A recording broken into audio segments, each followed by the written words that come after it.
अपने अंदर में देखो कि हर समय भगवान का चिंतन चले। और जैसे अभी इन्होंने कहा, तो हमको कई बार लगता है कि जो लोग सत्संग में आते हैं और अगर उनके फैमिली में से कोई नहीं आता है सत्संग में, तो भी समय समय पे उसको सत्संग में लाओ, अपने घर में सत्संगियों को बुलाओ, कभी अपने घर में सत्संग रखवाओ, तो परिवार वाले भी गुरु को, ज्ञान को, सत्संग को, सत्संगियों को, सबको जानते पहचानते हैं, उससे थोड़े फैमिलियर हो जाते हैं। वरना क्या होता है, अगर आपके घर में से केवल एक अकेले आप ही आते हो, बाकी लोगों को इंटरेस्ट नहीं है, नहीं आते हैं, तो आपके तो दुनिया के जाने के बाद सत्संग वहाँ से ख़त्म ही हो जाता है। तो क्यों नहीं पहले से सबके अंदर में ये ज्ञान भर के चलो, और प्रॉपर्टी सब बांट के जाओगे उन्हीं लोगों को, उन्हीं संबंधियों को, तो ज्ञान का धन भी तो बांटो उनको।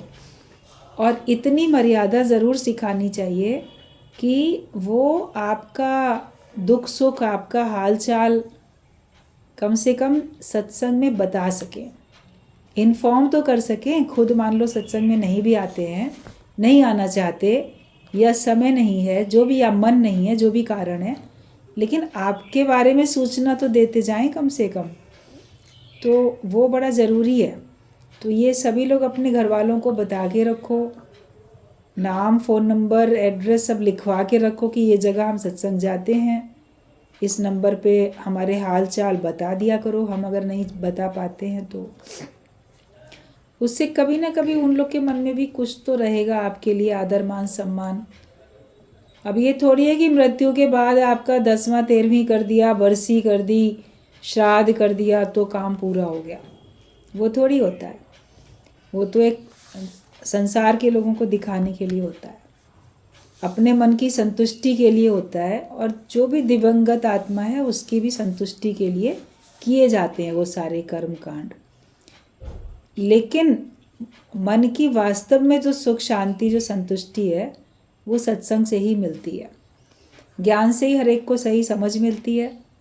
तो सब लोग अपनी तरफ से तो कोशिश करो, और ये अपनी अंतिम इच्छा जता के बता के रखो कि हमको कोई भी तकलीफ़ है, बीमारी है, हम अस्पताल में जा रहे हैं, जाने से पहले फ़ोन कराओ, वहाँ से लौट के आने के बाद फ़ोन कराओ। कोई लोग अस्पताल जाने से पहले फ़ोन करेंगे, वहाँ से लौट के आने के बाद फ़ोन नहीं करेंगे, हमको पता ही नहीं चलता अभी तक वहीं भर्ती हैं कि क्या है क्या नहीं है। फिर हम ही लोग दूसरों के ज़रिए खोज खबर करवाते हैं तो पता चलता है नहीं ठीक हो गए, आ गए हैं ठीक ठाक घर में। तो कम से कम जब बीमारी की सूचना दी तो स्वस्थ होने की सूचना भी तो दो। अपना कांटेक्ट हमको अपना बना के रखना है। जब जीवित अवस्था में जगत वालों से अपना संपर्क बना के रखा है, सत्संग से भी तो संपर्क बना के रखें, गुरु से भी संपर्क बना के रखें, तभी हमारा जाने अनजाने भगवान से भी योग लगा रहेगा, भगवान से भी हमारा संपर्क बना रहेगा। हम उसके चिंतन में, वो हमारे चिंतन में तब रहेंगे ही रहेंगे। तो सब लोगों को थोड़ी सी ये भी अपने से और अपने वालों से ये भी मेहनत सबको करनी चाहिए। बाकी तो हर दिन आता है तो अच्छा ही आता है। जो भी नया दिन आज शुरू हुआ, बोलो आज ही के दिन की बधाई। अब कल का दिन था तो कल 26 जनवरी थी या बसंत पंचमी थी तो उसकी बधाई दे दी गई, मगर हर दिन तो बधाई का है कि हम कम से कम आज की तारीख में जीवित हैं, हम देख पा रहे हैं, हम सुन पा रहे हैं, हम सत्संग समझ पा रहे हैं, हमसे कुछ भी कार्य हो पा रहा है, हर पल उसका हम शुक्राना गाएं। और जब तक आपका शरीर चलता है उसको चलाते रहो। जब कोई कार्य करता है तो लोग कहते हैं मैं बहुत कर रहा हूँ, कोई और दूसरा नहीं करता, या दूसरे लोग भी कहेंगे तुम ही क्यों करते हो, दूसरों से कराओ। लेकिन जब शरीर अस्वस्थ होता है तो मन करता है अरे काश मैं ये भी कर पाता, वो भी कर पाता। जब कर पा रहे थे तो करने का एहसान और करने का अहंकार हो रहा था। तो जब तक आपका शरीर चलता है उसको प्रभु का कार्य समझ के, जो भी सेवा सामने आती है प्रभु का कार्य, प्रभु की सेवा समझ के प्रेम से करो। जैसे हनुमान जी ने जो भी कार्य किया बोले बस प्रभु का कार्य है, तो उसको उतने ही प्रेम से किया। तो भक्त जो होता है वो हर कार्य को भगवान का कार्य समझता है और उसको उतने ही प्रेम से करता है। तो उसके अंदर ना तो थकान होती है, और न कर्तापना आता है, कोई अहंकार नहीं आता और कोई फल की भावना नहीं होती है। नहीं, वो तो अपने प्यार से, अपने स्वेच्छा से कर रहा है भगवान की इच्छा, ईश्वर की मर्जी से ही हो रहा है, मगर उसको करने में उसकी अपनी स्वेच्छा है कि तेरी इच्छा और मेरी इच्छा जब एक हो गई है तभी हमें प्रसन्नता मिलेगी। और तुम्हारी मर्जी अलग, हमारी मर्जी अलग, तभी तो तनातनी होती है, घरों में भी, रिश्तों में भी, परिवारों में यही तो होता है। हमारी मर्जी ये है, तुम्हारी मर्जी ये है। लेकिन हमारी और भगवान की मर्जी एक हो जाए तब सहजता से हमारा जीवन चलता है। अपना देखो कि जो रहस्य आज गुरु ने बताया वो रहस्य तो हमको फिर आगे कभी किसी ने बताया ही नहीं था। महारास तो महारहस्य, ये रहस्य भी तो इतना हो कि कैसे उस रहस्य को हम समझ गए कि सब जगह है ही भगवान, भगवान के अतिरिक्त संसार में और कोई नहीं है। तो हम उस रहस्य को समझ के अपना जीवन जैसे सुचारू रूप से चला पाते हैं। गुरु है, उसका ब्रह्म ज्ञान है, उसके द्वारा दिया गया, जो इस जगत की सारी असलियत हमको समझ में आ जाती है। गुरु नानक देव ने बोला कि इनमें कुछ साचो नहीं नानक बिन भगवान, जो भी दिखाई देता है भगवान के अलावा कुछ भी सच नहीं है। तो सच को पकड़ लो, सार सार को गहीले थोथा दे उड़ाए, थोथी बातों में अपना मन नहीं लगाओ, सार वस्तु हमको समझ में आ जाए, सार वस्तु में हमारा मन टिक जाए। है प्रेम जगत में सार, वास्तविकता में तो प्रेम ही जगत में सार है। और कोई भी कार्य करो भगवान का जान के करो, प्रेम से करो, तो उसमें आपको संतुष्टि होगी और दूसरा जिसके लिए वो कार्य करते हो उसके भी मन में खुशी आएगी। किसी के हृदय का आशीर्वाद मिल जाना सबसे बड़ी उपलब्धि होती है। कोई आपको कोसे इस वो कार्य नहीं करो, कोई आपको दुआएं दे वो कार्य करो। अपना मन और भगवान भी और संसार भी, तभी उससे सब खुश होते हैं। हर दिन नया दिन है, नया जन्म है, और इस नए जन्म में हम नया ही कार्य करेंगे। गुरुमुख बन के आज मेरा नया जन्म हुआ। जब गुरु के मुख से हमने नया जन्म लिया तो बोलो अब मैं नया हो चुका हूँ, अब मेरे अंदर लोभ, लालच, स्वार्थ ये सब नहीं है। अभी जैसे गुरु जी की वाणी आप लोग सुन रहे थे कि तुम मिठाई खिलाते हो पर मीठा बोलते हो, मुँह तो मीठा करा दिया किसी का, लेकिन तुम्हारे मुख से मिठास, तुम्हारे मुख से मीठे बोल निकलते हैं कि नहीं निकलते हैं। शब्द संभाले बोलिए, शब्द के हाथ ना पाओ, एक शब्द औषधि करेगा, एक करेगा घाव। बोलने से पहले सोच लो, बोलने के बाद पछताने से कोई फ़ायदा नहीं, क्योंकि शब्द तो आपके मुख से निकल ही गए, अगले को तो घायल कर ही गए, अगले को दुखी कर गए, परेशान कर गए। और शब्दों को भुलाना केवल ब्रह्म ज्ञानी के ही बस में होता है, बाकी संसार वालों के बस में होता नहीं है शब्दों को भुलाना। वो उन शब्दों से लगातार आहत होता रहता है, लगातार परेशान होता रहता है, और उसके द्वारा कहे गए शब्दों से भी तो दूसरा होगा।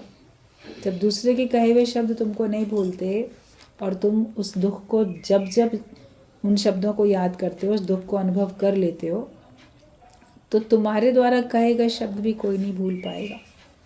तो हमें शब्द का हमेशा ध्यान रखना है। जब इतने सारे शब्द हैं दुनिया में तो अच्छे अच्छे शब्द चुन लो, शक्ति देने वाले, ज्ञान वाले शब्द अपने मुख से निकालो।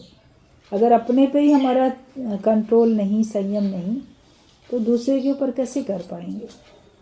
अपने ऊपर पहले संयम होना चाहिए, पहले हम आप सुधरें फिर औरों का सुधार करें। बीज का मिटना और वृक्ष का पैदा होना दोनों साथ साथ होते रहते हैं। तो जब अपने को देह भाव से मिटाते जाओगे तो आत्मभाव तुम्हारा प्रकट होता जाएगा। कोई सोचता है कि पहले देह भाव मिट जाए फिर हम जो है ज्ञान पक्का करेंगे, फिर आत्मभाव पक्का होगा, लेकिन वो एक ही साथ होता है। एक तरफ से आपकी मैं मिटती जाती है देह वाली, और आत्मा वाली मैं आपकी प्रकट होती जाती है। कोई बोलेगा पहले पूरे निर्विकारी बन जाएं तब हम बोलेंगे कि हम ज्ञानी हो गए हैं। या तब किसी को सुनाने जाएंगे, लेकिन साथ साथ सब चलता रहता है।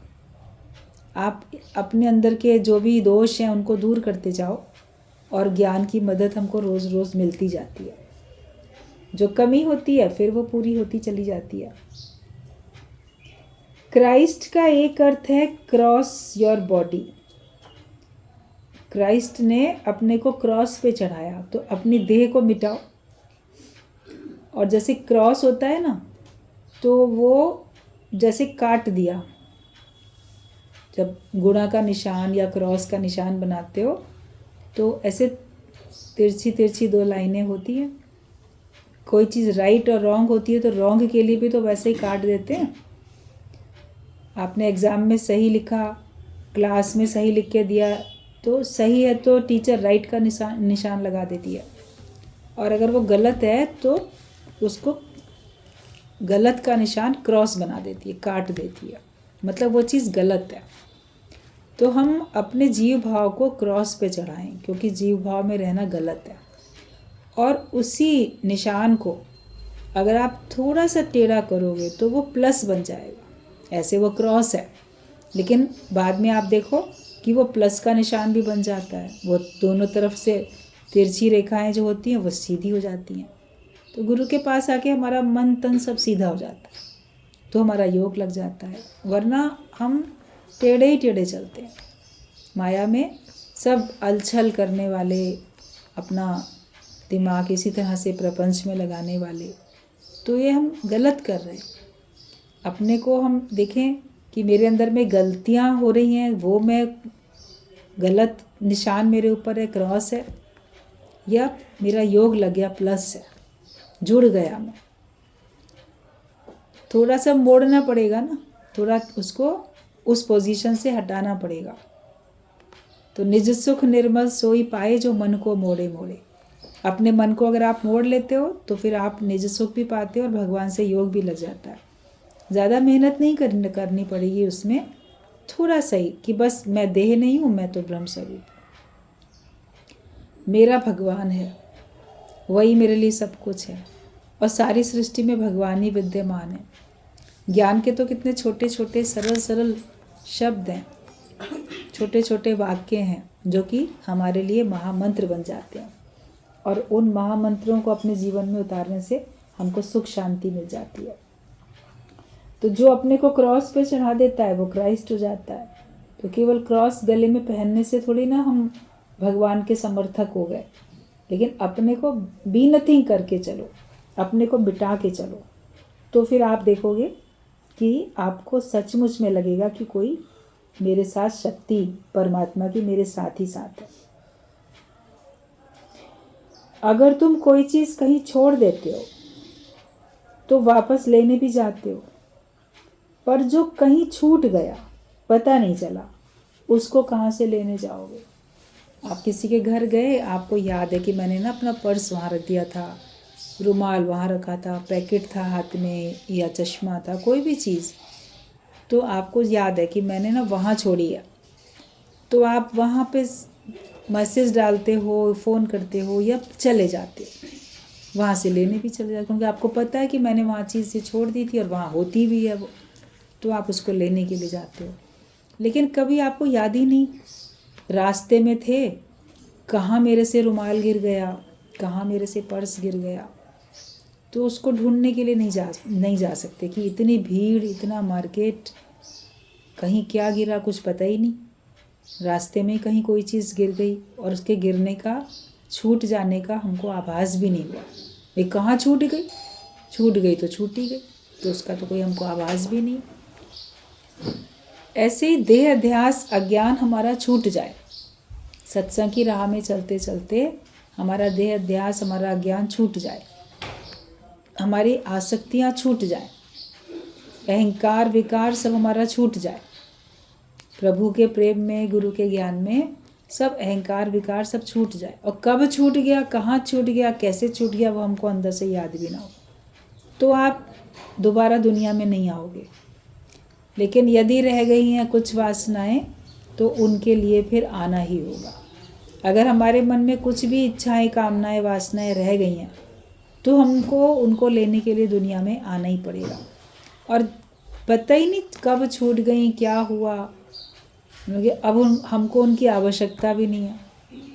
जो बहुत छोटी सी चीज़ होती है जिसकी अब आपको आवश्यकता नहीं है, वो अगर छूट जाती है तो आप परवाह भी नहीं करते हो कि नहीं, हमारा तो उससे काम निकल गया था, मेरे लिए तो वेस्ट थी वो चीज़, तो मेरे लिए को अब उसकी ज़रूरत ही नहीं थी, छूट गई छूट गई, वरना तो हम वैसे ही उसे किसी को दे देते, हमको उसकी आवश्यकता ही नहीं थी। तो अब आपको माया के जो भी विचार हैं और जो हमारे अंदर अहंकार विकार है, जो भी अज्ञान है, उसके सहारे की तो आवश्यकता ही नहीं है। मुझे तो काम ईश्वर से। तो फिर अगर ये अज्ञान, ये देहाध्यास छूट भी जाता है तो हमें इसकी ज़रूरत ही नहीं होती है। जगत में किसी से हमारी अब कोई इच्छा कामना बची ही नहीं, कोई ऐसा है नहीं, कोई बुरा नहीं है भले मन के वास्ते, ना कोई वैरी मित्र हमारा। तो अगर ये सब देहाध्यास छूट भी गया तो हम उसको दोबारा लेने के लिए आएंगे नहीं। अभी भी अपने अंदर झांक के देखो, इस सारे संसार से जन्म से लेके अभी तक बहुत कुछ पाया होगा, अच्छा बुरा दुख सुख सभी पाया होगा। तो अब और नया क्या पाओगे? कुछ चीज़ें औरों के पास हैं, आपके पास नहीं है। इतना ही तो अंतर है कि कुछ औरों के पास हैं, कुछ आपके पास नहीं है। लेकिन जिनके पास हैं, क्या वो तृप्त हैं, क्या वो संतुष्ट हैं? और अगर हैं भी तो वो भी तो उनको छोड़ के ही जा रहे हैं ना। और उन चीज़ों के बिना भी हमारा काम चल पाता है, आज दिन तक चला, आगे भी चल जाएगा। संतों के पास कुछ नहीं होता तो भी उनका सारा काम चलता रहता है। इसलिए माया की तरफ कभी भी ज्ञानी का मन जाता नहीं है, बोलता कि मेरा तो काम चल ही रहा है, भगवान मेरा काम अपने आप चला रहे हैं।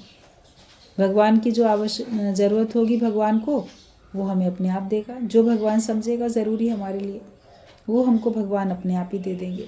तो हमारी उसके प्रति कोई लालसा भी नहीं है। और जो भी कुछ पाओगे तो उसका रिपीटेशन ही तो होगा। सैंपल देख लिया, थान में भी वही है। आज दिन तक की उम्र में दुख सुख देख लिए, मान अपमान देख लिया, लाभ हानि देख ली, जन्म मरण देख लिया, मैं मेरे का सब देख लिया। तो आगे भी तो वही होता रहेगा, अगले जन्म में भी वही होगा, कोई नया थोड़ी होगा। नया तो ज्ञान है, नया तो गुरु का ज्ञान है, वो हम पक्का कर लें, फिर हमारे को कोई आवश्यकता नहीं। फिर भगवान को अगर ज़रूरत है हमको दुनिया में भेजने की, तो वो हमको यहाँ पे दूसरों की जैसे कि गलतियों को दूर करा के, दूसरों के अज्ञान को दूर करा के, हम दूसरों को अच्छा राह दिखाने के लिए एक संत बना के आपको भेजेगा। आप उसका यूज़फुल हैंडल बन जाओ, तो भगवान अपने कार्य के लिए अपने कार्यकर्ताओं को भेजता है। संत आते हैं जगत में, जगत का सुधार करने के लिए, उद्धार करने के लिए, उसको तारने के लिए। आप तो उसके कार्य के लिए तत्पर तैयार रहो ना, अभी भी और बाद में भी।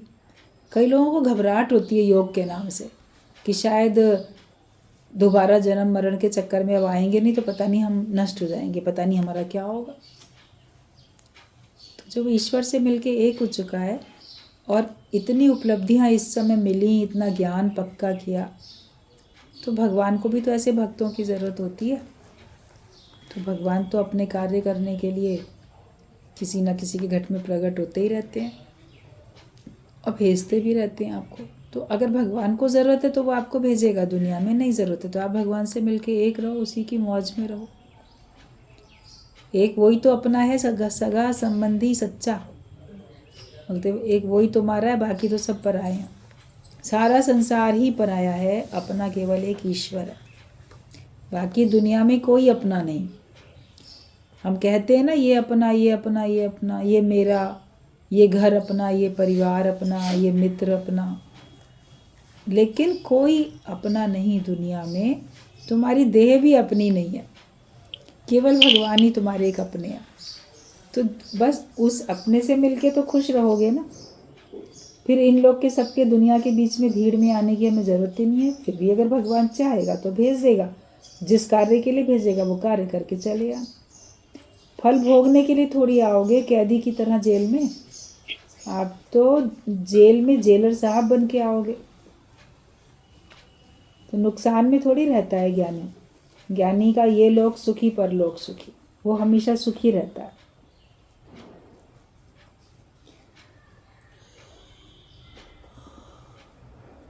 त्याग से वैराग्य नहीं आता, पर वैराग्य से सहज त्याग आ जाता है। हमारा देह अध्यास पीला पड़कर पत्ते की तरह पेड़ से छूट जाए, ऐसे हम जगत के जंजाल से छूट जाएं, और वैराग्य होगा तो हमारा त्याग हो जाएगा।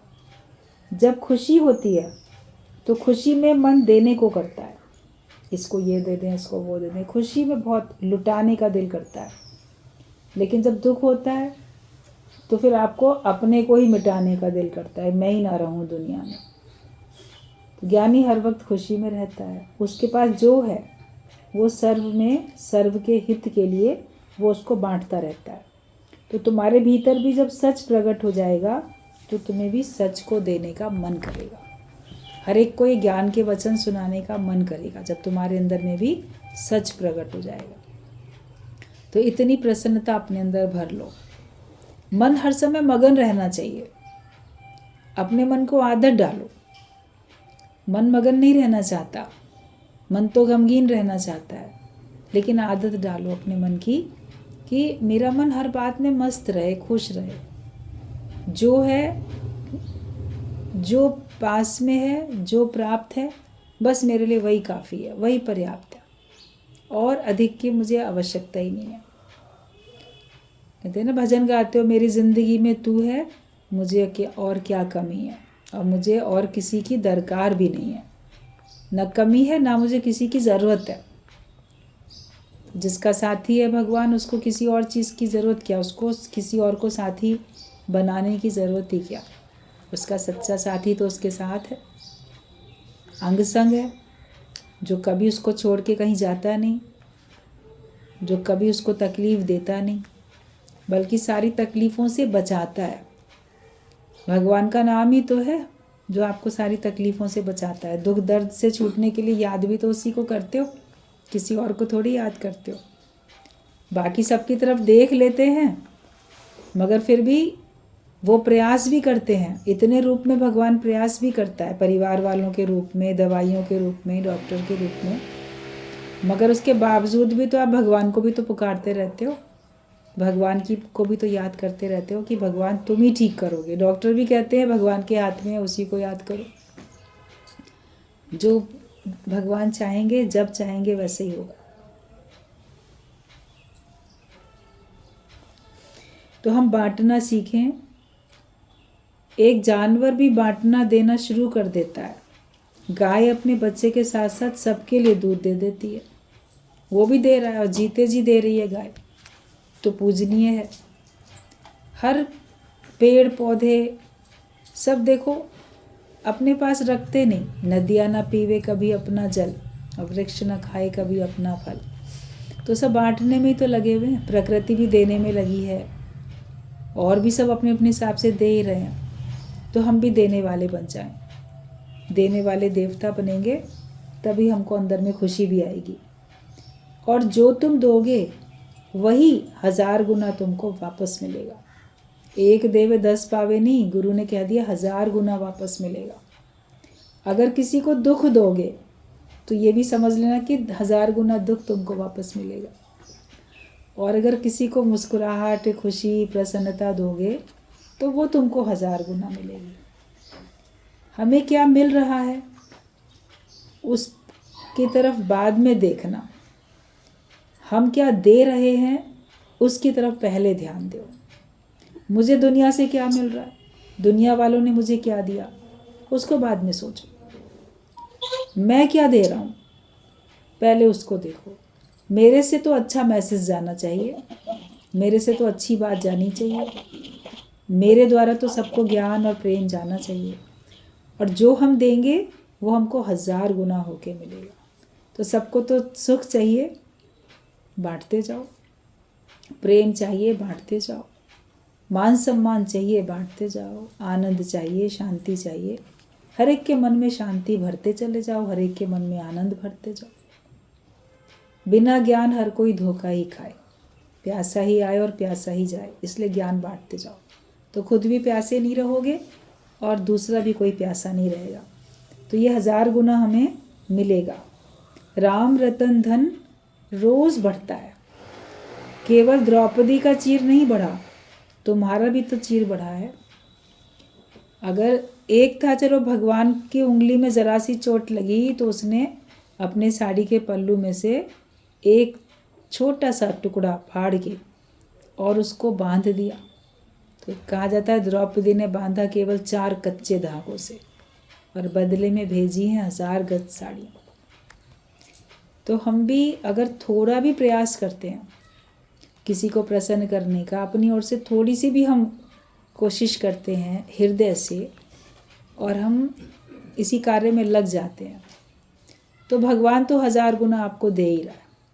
आज दिन तक भी दिया कितना और मिला कितना उसका भी हिसाब लगा लें। हम लोगों ने सारी ज़िंदगी में क्या अच्छाई की, कितनी दी, कितनी मदद दी, कितना प्रेम दिया, कितनी इज्जत दी, लेकिन हमको 1000 गुना मिली कि नहीं मिली? तो हमारा भी तो चीर भगवान ने बढ़ा दिया। सत्संग में आके बैठते हो, सारे लोग आपको कितना प्यार करते हैं, सब आपको कितना मान सम्मान देते हैं और जगत वाले भी देखकर ही सोचते हैं ये लोग कितने अच्छे हैं, ये तो सत्संग में जा रहे हैं, हम लोग फंसे पड़े हैं। आपको केवल सत्संग में जाता हुआ भी देखेंगे ना आपके मोहल्ले पड़ोस के लोग या रिश्तेदार और लोग भी, घर के लोग भी बोलेंगे ये बढ़िया है, सवेरे सवेरे बढ़िया फ्री फ्रेश तैयार होके निकल लिए जा रहे हैं। और उनके मन में आपके लिए थोड़ा श्रेष्ठ सम्मान की, आदर की भावना बन जाती है कि इन्होंने अपना जीवन अब ज्ञान को, भगवान को दे दिया। तो प्रेम थोड़ा भी आपने दिया होगा, मिला कितना? सारी सृष्टि को थोड़ी ना आपने प्रेम दे दिया, लेकिन सारी सृष्टि से हमको प्रेम मिल रहा है। तो ये भगवान हमको 1000 गुना जैसे हमारे चीर को भी बढ़ा के दे रहा है। जितना हमने दिया ईश्वर की राह में, एक कदम जो भी आगे बढ़ता है तो 100 कदम प्रभु आगे बढ़ता है। हम भगवान के रास्ते पे एक कदम चलते हैं, वो तो हमारे पास और तेज़ी से आ जाता है। और कैसे आता है? वो प्रेम और आनंद के रूप में भगवान हमारे अंदर आता है, हमारे अंदर ही प्रेम भर जाता है। जिसके अंदर प्रेम होता है वो सबको प्रेम बांटने में लग जाता है। प्रेम नहीं है, नफरत है, तो नफरत ही बांटने में लगते हो। हमने खुद अपने अंदर क्या भरा? संसार में सब कुछ है, अच्छाई भी बुराई भी, प्रेम भी नफरत भी, सब है। तो जो तुमको चुनना है, फूल चुनने फूल चुनो, कांटे चुनने कांटे चुनो। अपने अंदर खुद भरो, अच्छाई खुद भरो। जैसे कल परसों भी बात चल रही थी ना कि हमको अच्छे बीज डालने पड़ते हैं। खरपतवार तो अपने आप उगाती है, कटीली झाड़ियाँ, घास, ये वो सब तो जंगली पौधे पत्ते अपने आप उगाते हैं। वो तो उनको तो बल्कि किसान को अपने खेत में से निकाल निकाल के फेंकना पड़ता है। वो बोए थोड़ी थे उसने, लेकिन वो आते जाते हैं। तो बुराई तो, नुकसान देने वाली चीज़ें तो बिखरी पड़ी हैं चारों तरफ, उनको तो हटाना है, मगर अच्छाइयों को बोना है। अच्छाई अपने अंदर हमको धारण करनी है, ये हमको मेहनत करनी है। तुम्हारे जीवन में प्रकाश ही प्रकाश आ जाए।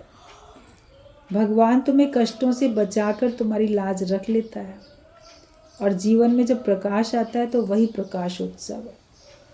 कई बार लोगों को आपने सुना होगा, किसी का जन्मदिन होता है तो उसके लिए कहते हैं फलाने का ना प्रकाश उत्सव मनाया जा रहा है।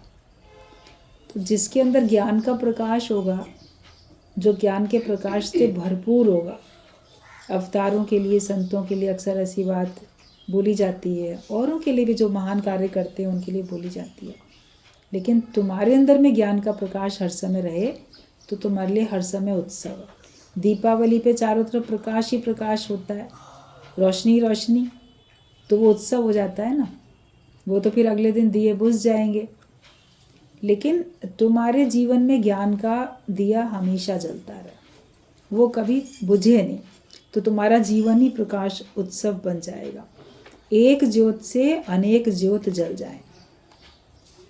अज्ञान में हर एक सोचता है कि मैं किसी पर बोझ तो नहीं हूँ, पर जब ज्ञान में आ जाते हो तो तुम बोझ बनकर नहीं बल्कि दातार होकर रहते हो। सबको ज्ञान प्रेम बांटते हो तो बोझ नहीं बनते, बल्कि लोग स्वागत करते हैं। अगर आप लेने वाले बन के कहीं जाओ तो आपको लोग बोझ समझेंगे, लेकिन जब ज्ञान और प्रेम सब बांटने वाले बनते हो तो बल्कि लोग आपका इंतज़ार करते हैं, स्वागत करते हैं। तो ये बांटने वाले बनो ताकि लोग स्वागत करें। और ये प्रेम का खजाना कितना पवित्र, कितना सुखदाई है। जो भी ये ज्ञान का और प्रेम का खजाना है, ये बहुत पवित्र है, बहुत सुखदाई है। इससे हमारा जीवन भी पवित्र बनता है, सुखमय बनता है, और दूसरों का जीवन भी आप पवित्र और सुखमय बना पाते हो। तो सारा संदेश ये है, अच्छाई बांटो, प्यार बांटते चलो। कोई भी जो राह में मिले, जीवन की राह में जो मिले, उसको सही समझ देते चले जाओ। और अपने अंदर हमने क्या रखा है वो हम देखें, और हम क्या दे रहे हैं हम वो देखें। दुनिया ने जो दिया, जो जैसा करेगा सो वैसा भरेगा, लेकिन हम जैसा करेंगे तो हम भी तो वैसे ही भरेंगे ना। अपने कार्यों को हमको देखना है और अपने कार्यों से हमको अपने को ऊंचा उठाना है।